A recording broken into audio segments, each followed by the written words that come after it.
Yeah, your work is known for intricate patterns and really exploring the balance between order and chaos, and your use of color is extraordinary.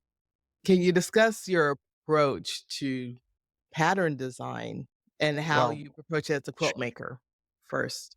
Good question. I loved my undergraduate and graduate education, and I loved the pedagogical systems that my professors and my instructors used in delivering this material that we as students had to learn. And that formation obviously fed into how I approached my own work once I was out on my own.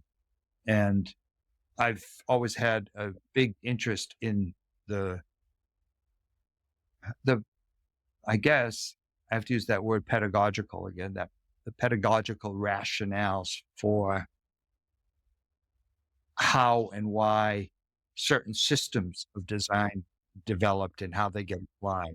I have always been a big fan of the Bauhaus, for example. The Bauhaus is a German art school that whose practices and principles really laid the foundation for how art was taught in this country in the 20th century. Anyway, I built on that foundation. And uh, while I was generally fairly thoughtful and intentional in approaching the design work I was doing, I also looked for opportunities to break rules or Mm. take go out on a limb and take some risks and see what happened. And I think while I certainly didn't have a conventional career launch, in fact, I didn't even know really that I had a career until I had been doing it for 4 or 5 years. It didn't I wasn't I was just piecing it all together, and literally and also metaphorically. And it was a long time, really. It was into the late 1980s before I realized that I had built a business, that I had a small business. I didn't see my practice that way.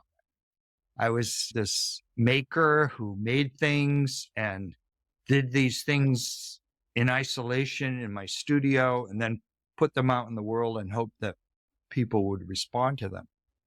Once, I guess it was a level of maturity that I reached where I started to realize that this was, in fact, a business.